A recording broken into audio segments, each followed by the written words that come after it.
ଯାହା ହଉ ବର୍ତ୍ତମାନ ମୁଁ ଭାଇ ଜଣଙ୍କୁ ଦେଖିଲି। ଭାଇ ଆମର ପୁରା କରମା ତୋଳିଆରେ ବ୍ୟସ୍ତ, ମାନେ ଗଛକୁ ଅନଉଛନ୍ତି କୋଉଠି ଅଛି କି ନାହିଁ। ଆଉ କରମା ଛୋଟବେଳର ଖାଇବା ଯୋଉ ମଜା, ଯିଏ ଜାଣିଛି ଭାଇ ସେ ଜାଣିଛି, ଯିଏ ନ ଜାଣିଛି ସେ ପୁରା କିଛି ଜାଣିନି। ଯାହା ହଉ ଛୋଟବେଳେ ଯୋଉ କିଆ ଫିଆ ବାଡ ବଣ ଡେଇଁକି ଯୋଉ କରମା ଗଛ ୟା ବାଡକୁ ଯାଇକି ତା ବାଡକୁ ଡେଇଁକି, ହଁ ହଁ ଅଛି ନା, ଏ ଅଛି। ହଁ ସେଇ କଥା ମୁଁ କହୁଛି ବା। ଆଉ ଲୁଣ ଲୁଣ ଲୁଣକୁ କଞ୍ଚା ଲଙ୍କା କି ଲଙ୍କା ଗୁଣ୍ଡ, ହଁ ଭାଇ ଦେଖନ୍ତୁ କରମା କେମିତି ସବୁ ହେଇଛି। ଆଉ ବର୍ତ୍ତମାନ ତ ସନ୍ଧ୍ୟା ହବାକୁ ବସୁଛି କି ସନ୍ଧ୍ୟା ହେଇ ଆସିବ, କରି ତ ହବନି ଖାଲି ବର୍ତ୍ତମାନ। ହଁ ଭାଇ କଣ କହୁଛନ୍ତି କହିଲେ?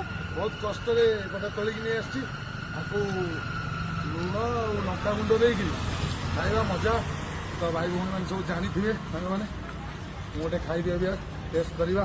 ବର୍ତ୍ତମାନ ଖାଲି ଟେଷ୍ଟଟା ହବ, କାଲିକି ତୋଳା ହବ। ଆହୁରି ହେଇନାହିଁ ଭଲ କରିକି, ଏଇ ହେଇନାହିଁ ଦେଖିଲ, ସେଟା ଏତେ ଭଲ କରିକି ବି ହେଇନାହିଁ, ହବ। ଯାହା ହଉ ଆଜି ବହୁତ ଖୁସି ଲାଗିଲା। ଆଉ ଆଜି ତ ବର୍ତ୍ତମାନ ଦେଖୁଛ କରମାର ମଜା, ବର୍ତ୍ତମାନ ଖାଲି ଧୁଆ ଧୁଇ ହବ, କାମଟା ମାନେ ଟିକେ ଖାଇ ଟେଷ୍ଟ କରାହବ। କିନ୍ତୁ କାଲିକି ୟାର ଫୁଲ ଭିଡିଓଟା ଛଡା ହବ ଭାଇ ମାନେ। ସେ ପର୍ଯ୍ୟନ୍ତ ଭାଇ ନମସ୍କାର, ରହିଲି, ଜୟ ଜଗନ୍ନାଥ।